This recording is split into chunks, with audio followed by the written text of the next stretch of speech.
मैं दीनदयाल शर्मा आज आपके मध्य एक नए बिंदु के साथ पुनः उपस्थित हूं।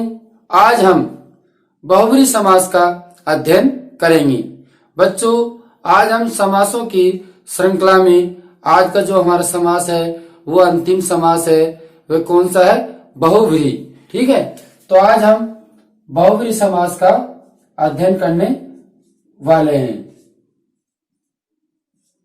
बहुब्रीहि समास। सभी भैया बहनों को मेरी ओर से गुड इवनिंग। अब हम बहुब्रीहि समास का अध्ययन प्रारंभ करते हैं। ठीक है, तो बहुब्रीहि समास को हम मुख्य रूप से दो भागों में पढ़ेंगे। कौन कौन से? एक तो है बच्चों समानाधिकरण। कौन सा है? एक तो पढ़ेंगे हम समानाधिकरण बहुब्रीहि समास। समानाधिकरण बहुब्रीहि।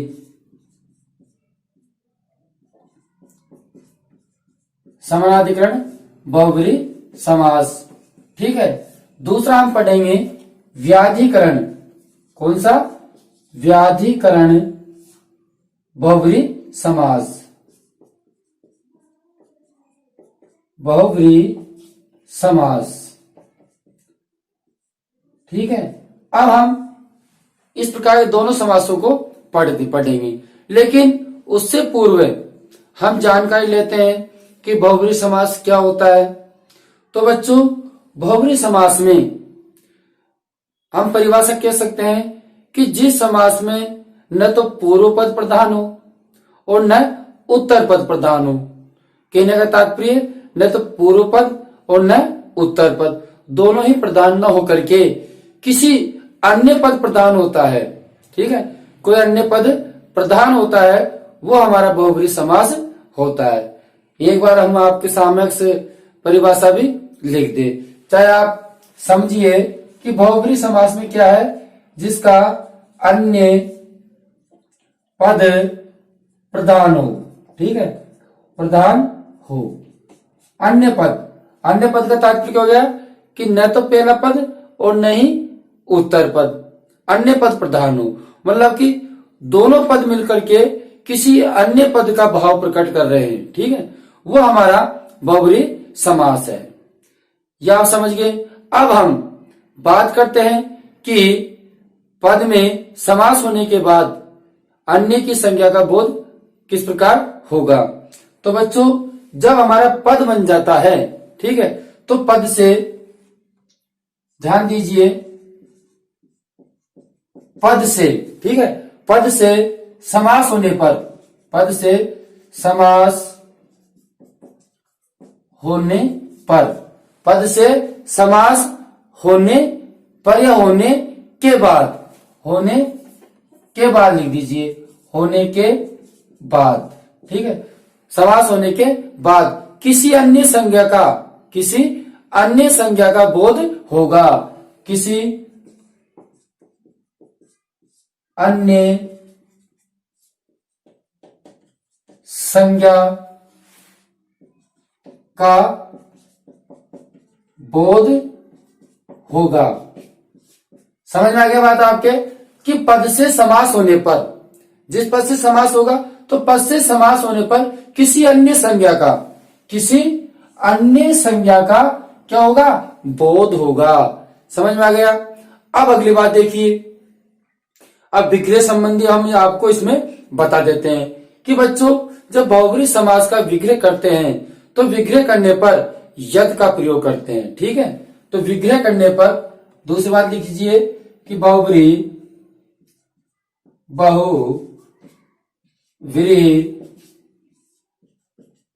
समास का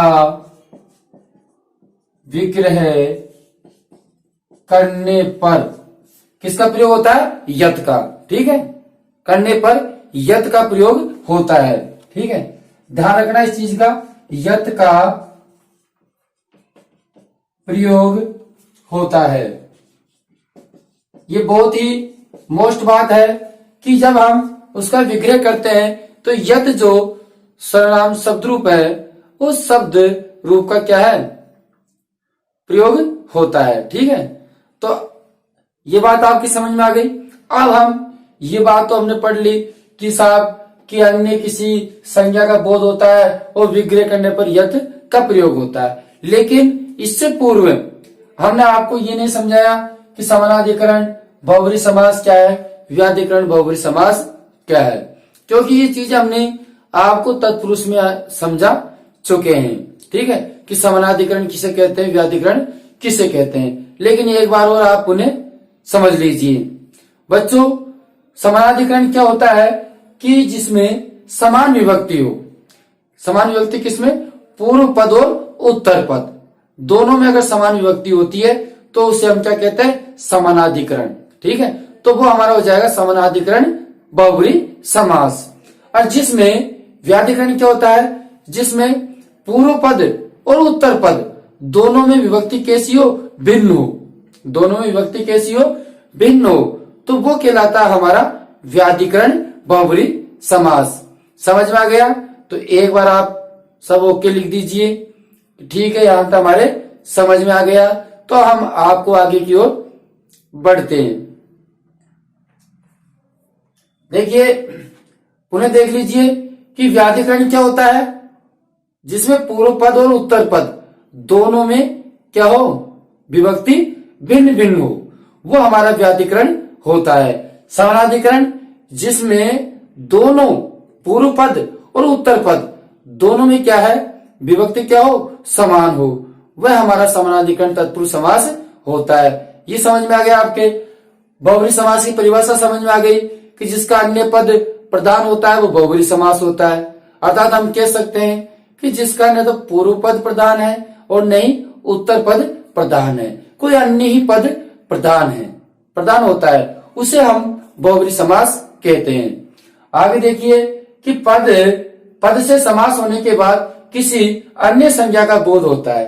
अर्थात पद से समास होने पर जब हम पद से समास कर देते हैं, समास विग्रह कर देते हैं, तो किसी अन्य संज्ञा का बोध होता है। न पूर्व पद की संज्ञा न उत्तर पद की संज्ञा, कोई अन्य संज्ञा का बोध होता है, जिसको हम आपको उदाहरण के द्वारा भी बताने वाले हैं। ठीक है, तो उसे हम क्या कहते हैं, बोध होता है, तो हमारा बहुब्री समास है।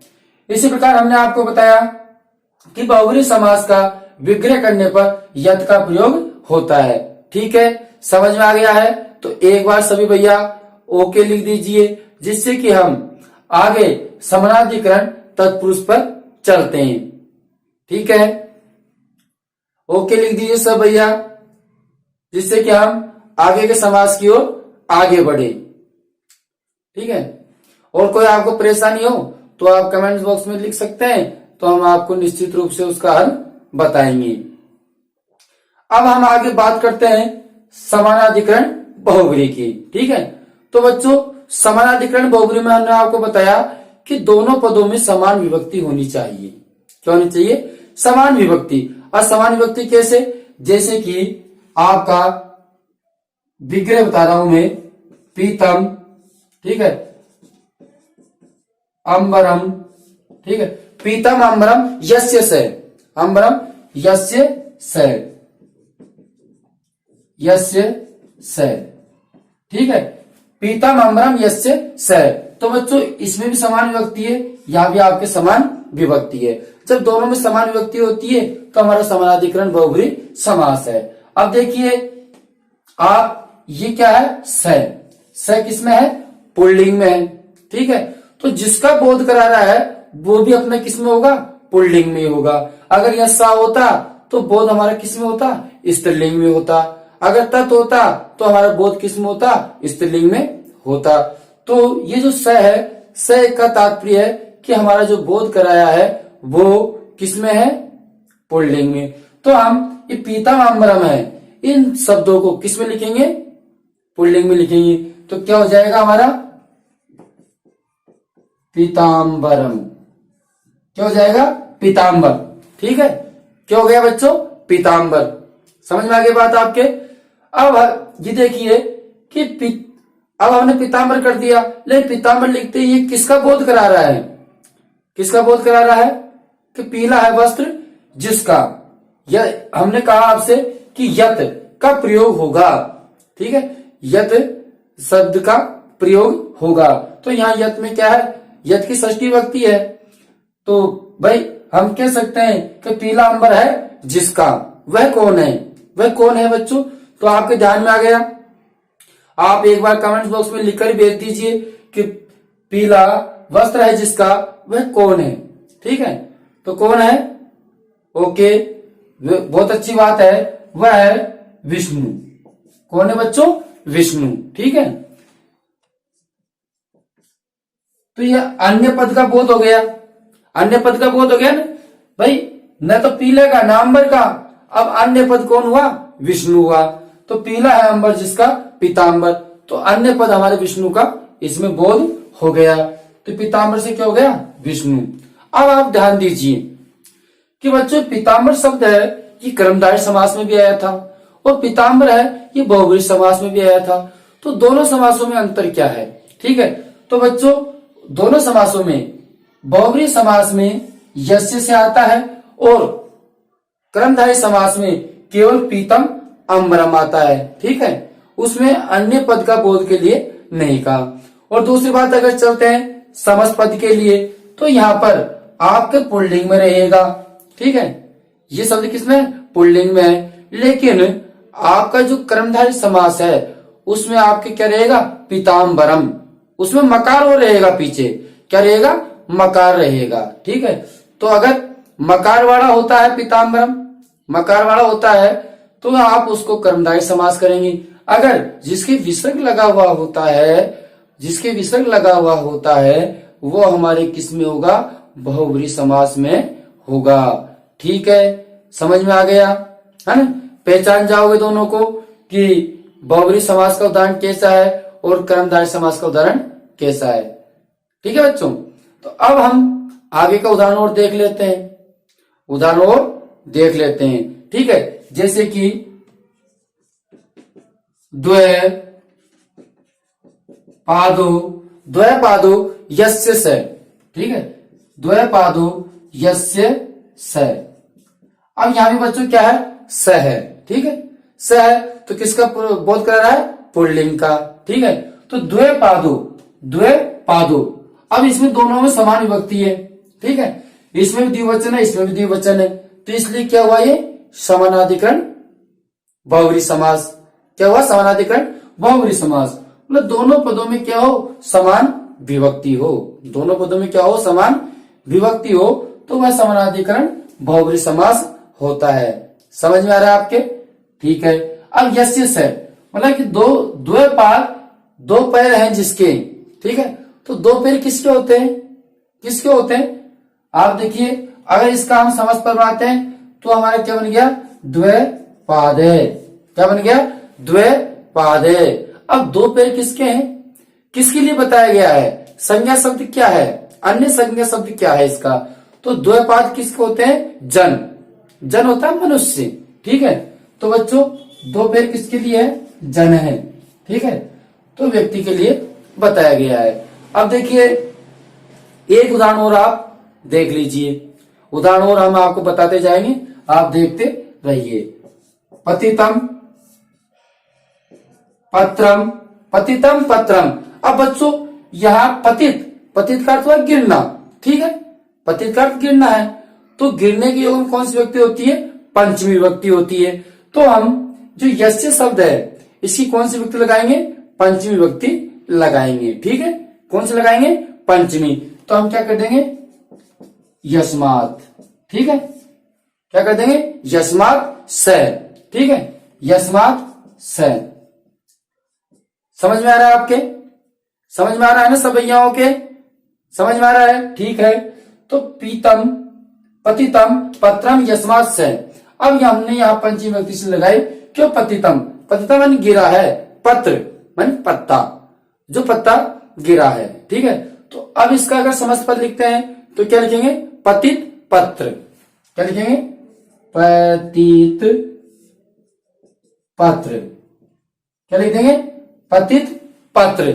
अब बच्चों ये पतित पत्र किसके लिए कहा गया है, किससे गिरा है पत्ता, किससे गिरा है, पेड़ से गिरा है ना, पेड़ से, तो पेड़ को क्या कहते हैं संस्कृत में? तरु। ठीक है, तो अपने आप हमारा तीसरा इसका अर्थ प्रकट हो गया, तरु। समझ में आ गई बात आपके? तो पतितम पत्रम यस्मात् स, तो हम यत शब्द रूप का प्रयोग भी हम देखेंगे कि किस प्रकार का भाव प्रकट हो रहा है, उस भाव के अनुसार हम उसका अर्थ करेंगे। जैसे कि अगला उदाहरण देखिए, पीतम, पीतम मान पीना, है ना, दुग्धम समान विभक्ति करेंगे। ठीक है, पीतम दुग्धम। ठीक है, पीतम दुग्धम मतलब जिसने, अब सहायक है ये। ठीक है भाई, जिसमें जिसके द्वारा दूध पिया गया तो एक सहायक हो रही है, तो सहायक में कौन सी विभक्ति आती है? तृतीय विभक्ति आती है। कौन सी आती है बच्चों? तृतीय, है ना। तो दुग्धम येन, येन स। ठीक है, तो पीतम दुग्धम येन स। अब यहां से आया है इसलिए क्या आएगा? पुल्लिंग में। तो हम इसको क्या लिखेंगे? पीत दुग्ध। क्या लिखेंगे? पीत, पीत माने पीना, है ना, दुग्ध माने दूध, तो जिसने दूध पिया है। तो दूध पिया है, कौन ने पिया है दूध बच्चों? बाल है, बालक ने, है ना। किसके लिए आता है? बालक के लिए आता है। समझ में आ रहा है ना आपके? किसके लिए आता है? बालक के लिए। तो हमारा क्या हो गया? बाल है, क्या बन जाएगा? बाल है। ठीक है, तो पीतम दुग्धम येन स, तो पित्त दुग्धम क्या हो जाएगा? पित्त दुग्धम किसके लिए आया? बाल है, बालक के लिए। ठीक है, समझ में आ रही है? तो आप एक बार और रोक के लिख दीजिए, और जिन्होंने अभी तक वीडियो को लाइक नहीं किया है तो एक बार सब मिलके लाइक कर ले, जिससे कि हमें पता लगे कि आपके समझ में आ रहा है। ठीक है, और जिन्होंने अभी तक चैनल को सब्सक्राइब भी नहीं किया तो चैनल को भी सब्सक्राइब कर ले, क्योंकि हमारे जो वीडियो लाइव क्लास की जो वीडियो है हम यूट्यूब पर डालते हैं, तो यूट्यूब पर डालने पर क्या आपको तुरंत उसकी सूचना मिल सके, इसलिए आप चैनल को भी लाइक करके रखें। अब देखिए, अब महत्वपूर्ण बात है वो आप ध्यान से सुनिए। क्या है कि अभी तक तो हम पुल्लिंग में चल रहे थे। अब आपने कि गुरुजी ये स के बाद में आपने ऐसा कहा, तो मैं भी भूल गया था, इसके बाद में आपको मैं बता देता। अब देखिए, जैसे कि ये उदाहरण है, जैसे कि आपके ये उदाहरण है, पीतम दुग्धम, है ना। अब बच्चों, अब मैं इसमें लिंग चेंज कर रहा हूं। क्या चेंज कर रहा हूं? लिंग चेंज कर रहा हूं। तो यया, तृतीय व्यक्ति कर दी यया। ठीक है, अब इसके साथ में एक स्त्रीलिंग में है, इसलिए क्या कर दिया मैंने? सा कर दिया। क्या कर दिया? सा कर दिया। समझ आ गया आपका? क्या कर दिया? सा। तो दूध जिसने पिया, अब किसने पिया दूध? वो देखिए, अब यह साया है तो इसलिए स्त्रीलिंग में आएगा। तो जब हम इसका समस्त पद लिखेंगे तो समस्त पद भी किसमें लिखेंगे बच्चों? स्त्रीलिंग में ही लिखेंगे। किसमें लिखेंगे? समस्त पद भी हमको स्त्रीलिंग में ही लिखना है। क्या लिखना है? पीत दुग्धा, पीत दुग्धा। ठीक है, ये भी हमको स्त्रीलिंग में लिखना होता है। तो जैसा हमारा यहाँ साया है, तो इस सा के अनुसार ही हम समस्त पद बनाएंगे। सा के अनुसार समस्त पद बनाएंगे, और अर्थ के अनुसार, अर्थ और भाव के अनुसार हम यह शब्द रूप को रखेंगे। अगर आपको लगता है कि इसमें पंचमी व्यक्ति का भाव हो रहा है अलग होने का, या इसमें भाव सहायक का हो रहा है, या इसमें का हो रहा है, या कोई सप्तमी व्यक्ति का यस्मीन का हो रहा है, तो इस प्रकार के भाव हो सकते हैं, तो उसके अनुसार अपन करेंगे। ठीक है, मे पेपर के अर्थ में भी जैसे कि सप्तमी व्यक्ति का हो सकता है गांव में निवास करने वाला, तो इस प्रकार सप्तमी व्यक्ति भी आ सकती है, षष्ठी भी आ सकती है, तृतीय भी आ सकती है। तो हम यत शब्द रूप को तो उसके भाव के अनुसार हम रखते हैं। अब देखिए, पीत दुग्धा। ठीक है, अब पीत दुग्धा यहाँ स्त्रीलिंग में है, तो हमारा शब्द यहाँ तो बाल था, लेकिन ये क्या हो जाएगा? बाला। क्या हो जाएगा बच्चों? बाला। ठीक है, तो हमारा शब्द क्या हो गया? बाला हो गया। समझ में आ गया आपके? तो ये क्या हो जाएगा? बाला। तो आप इस चीज का भी ध्यान रखना कि आपका अगर स्त्रीलिंग में है तो समस्त पद हम स्त्रीलिंग में बनाएंगे। अगर हमारा यहाँ तत् में है तो हम तत् में लिखेंगे, मतलब नपुंसकलिंग में लिखेंगे। तो जैसा है वैसा ही हमको समस्त पद बनाना होगा। पीछे प्रश्न जिस प्रकार, जिस कहने का तात्पर्य है कि पीछे अगर प्रश्न हमसे पुल्लिंग में पूछा गया है तो समस्त पद पुल्लिंग में होगा। प्रश्न हमसे स्त्रीलिंग में पूछा गया है तो समस्त पद स्त्रीलिंग में होगा। प्रश्न हमसे नपुंसकलिंग में पूछा गया है तो हमारा समस्त पद स्त्रीलिंग में होगा, क्योंकि यहाँ पूछा जाएगा। जैसे कि हम कहते हैं बालक से वह, है ना, स्त्रीलिंग से अगर बालिका है तो हम बालिका के लिए संकेत करते हैं, बालक इधर आना, बालिका इधर आना। तो जैसे मात्रा में फर्क होता है, वो आएगा, वो आएगी, तो ये क्या है, संकेत है। तो जैसा कि यहाँ आपसे पूछा जाता है कि स है या सा है या तत् है, तो उसके अनुसार हमको समस्त पद में उत्तर देना होगा। ठीक है, तो सभी बच्चों के अगर ये समझ में आ गया है तो एक बार वो पुनः आप ओके लिख दीजिए। ठीक है, जिससे कि हम अगला जो समास है व्याधिकरण बहुब्री समास, हम उसको प्रारंभ कर सकें। ठीक है बच्चों, तो इस प्रकार आप समझते रहिए, इसका अभ्यास करते रहिए। अगर कोई परेशानी हो तो आप कमेंट्स बॉक्स में भी लिखकर भेजिए, आपका निश्चित रूप से समाधान होगा। अब हम सामपट पर लिखा हुआ है, इसको एक बार मिटा देते हैं, जिससे कि अगला जो हमारा इसका अगला भेद है व्याधिकरण तत्पुरुष, इसके भी हम कुछ उदाहरण आपके समक्ष ले सकें।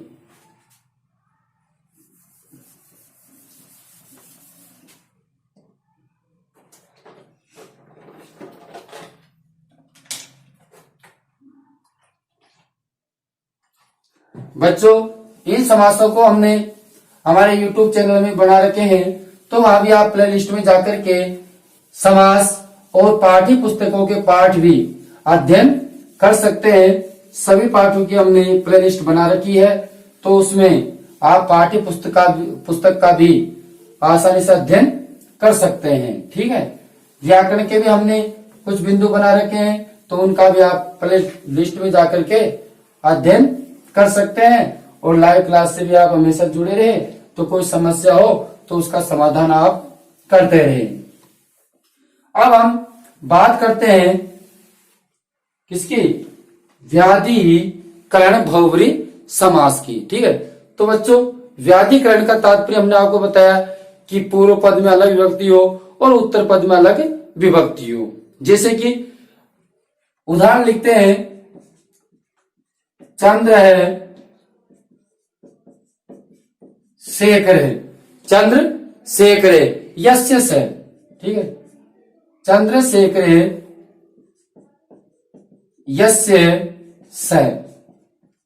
अब देखिए चंद्र और शेखर माने शिखर पर, है ना, तो मेपे पर आया शिखर पर, तो बच्चों यह कौन सी विभक्ति हुई, सप्तमी विभक्ति हुई।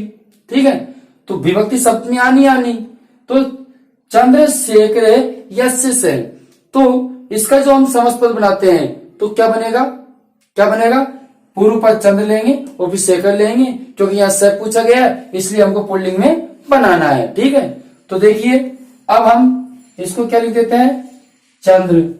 अब इस शेखर को पुल्लिंग में करना है, तो क्या बन जाएगा, चंद्र शेखर। ठीक है, चंद्र शेखर। अब आपके समझ में आया, जब हमने चंद्रशेखर लिखा तो आपको तुरंत समझ में आ गया कि चंद्रशेखर अन्य पद का किसका भाव प्रकट कर रहा है, किसका भाव प्रकट कर रहा है बच्चों, बताइए आप, चंद्रशेखर कौन है, बताइए, प्रयास कीजिए कि अन्य पद कौन सा का इसमें भाव प्रकट हो रहा है, किसका हो रहा है, शिव का। ठीक है, अच्छी बात है। तो बच्चों किसके लिए आए, शिव के लिए। ठीक है, तो चंद्रशेखर है किसके लिए, शिव के लिए। समझ में आ गया। तो इसी प्रकार हम अगला उदाहरण देखते हैं, जैसे कि खड़ग, क्या लिखते हैं, खड़ग है, खड़गम हस्ते, हस्ते मानी हाथ में, है ना, खड़गम हस्ते यस्य से, मतलब जिसके हाथ में क्या है, खड़ग है। खड़ग जानते हो, तलवार, तो जिसके हाथ में तलवार है। ठीक है, तो अब इसको हम यस्य है इसलिए पुल्लिंग में लिखते हैं, तो समस्त पद लिखेंगे, पहले तो क्या लिखेंगे, खड़ग, फिर क्या लिखेंगे, हस्त। ठीक है, समस्त पद लिखने में ज्यादा परेशानी नहीं है अपन को, पूर्व पद और उत्तर पद दोनों को विभक्ति रहित करके उसको लिखना है। ठीक है, तो क्या लिखेंगे,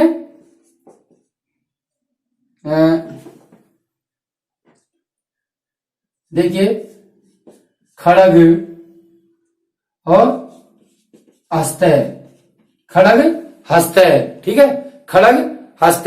अब ये खड़ग हस्त किसके हाथ में तलवार होती है, किसके हाथ में होती है बताइए, तलवार किसके हाथ में होती है, योद्धा के हाथ में। किसके हाथ में, योद्धा के हाथ में। तो अन्य अर्थ कौन सा प्रकट हुआ, योद्धा। अन्य अर्थ कौन सा प्रकट हुआ बच्चों, योद्धा का हुआ ना, तो ठीक है। तो अन्य अर्थ हमारा किसका हुआ, योद्धा। ठीक है, समझ में आ गया आपके। तो अन्य अर्थ हमारा किसका प्रकट हुआ, योद्धा का। ठीक है, अब इसी प्रकार अगला उदाहरण देख लेते हैं। ठीक है, एक उदाहरण और देख लेते हैं और इसको समझते हैं। जैसे कि चक्रम पाणु, चक्रम पाणु यस्य से, चक्रम पाणु यस्य से। ठीक है, अब आप इसका समस्त पद बनाइए चक्र और पाणु का। ठीक है, चक्र और पाणु का आप क्या बनाइए, समस्त पद बनाइए। बनाइए सभी भैया, बनाइए।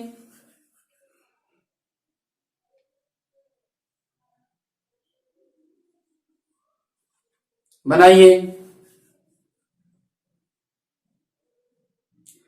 ठीक है, देखिए चक्र पाणु, ठीक है, तो क्या हो जाएगा इसका, चक्र पाणी। क्या बन जाएगा, चक्र पाणी। ठीक है, चक्र पाणी। अब चक्र पाणी नाम आते ही यह अन्य अर्थ किसका प्रकट हो रहा है, किसका प्रकट हो रहा है, अन्य अर्थ किसका हो रहा है, विष्णु का। ठीक है, चक्र किसके हाथ में है, विष्णु के हाथ में है, इसलिए किसका आ जाएगा, विष्णु का आ जाएगा। तो हम क्या लिख देंगे इसमें, विष्णु। ठीक है, तो अन्य अर्थ किसका हुआ, विष्णु का हुआ, तो विष्णु का।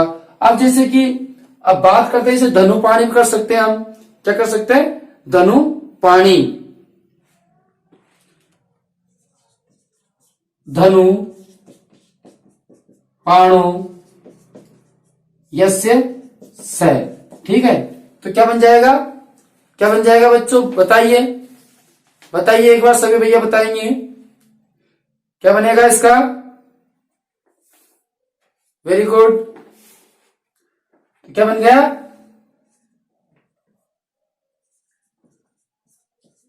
धनुष पाणी। ठीक है, जिसके हाथ में क्या है, धनुष है। ठीक है, जिसके हाथ में क्या है, धनुष है, वह कौन है, भगवान राम। समझ में आ गया, कौन है बच्चों, भगवान राम।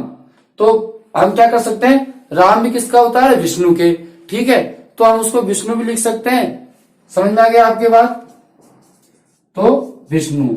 तो कहने का तात्पर्य है कि जिसमें पहला पद और उत्तर पद दोनों में विभक्ति असमान होती है वह हमारे व्याधिकरण बहुव्रीहि समास होता है, और जिसमें दोनों पदों में समान विभक्ति होती है वो हमारा समानाधिकरण बहुव्रीहि समास होता है।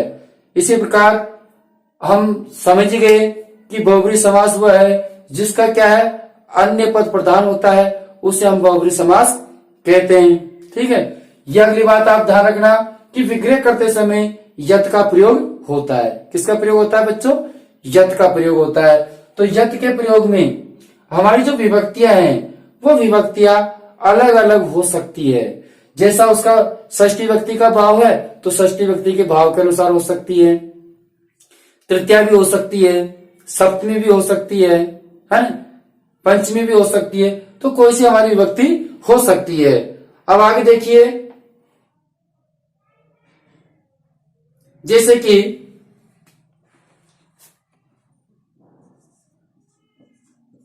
आगे भी हमारे जरूरी नहीं है पीछे विभक्ति हो, जैसे कंठ है, काल है, यस्य से।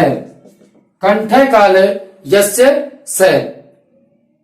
विभक्ति हमारी आगे भी चेंज हो सकती है, तो कंठ है, काल है, यस्य से। अब हम इसको कैसे बनाएंगे बच्चों, एक बार आप इसको बनाइए, बनाइए।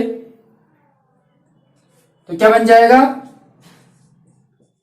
कंठ है, काल है, क्या बन जाएगा?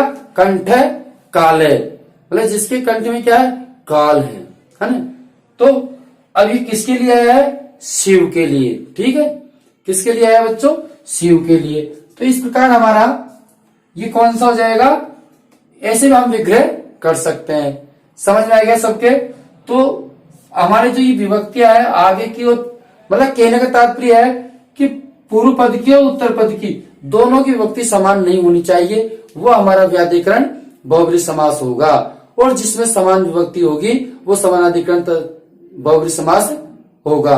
अब हमने आपको बताया था कि कर्मधारय और बहुब्रीहि समास में क्या अंतर है, कि कर्मधारय समास में जो समस्त पद है उसमें मकान होगा, बहुब्रीहि समास में विसर्ग होगा, जैसे कि हमने पीताम्बर का आपको उदाहरण बताया था। ठीक है, तो बच्चों अगर हमारा वीडियो आपको पसंद आया है तो सभी एक बार वीडियो को लाइक कर दीजिए।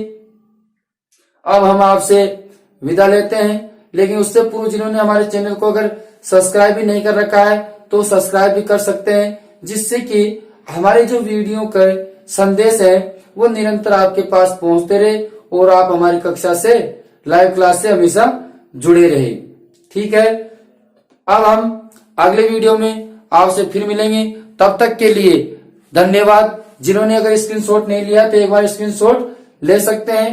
ठीक है, धन्यवाद। सभी भैयाओं को शुभ रात्रि।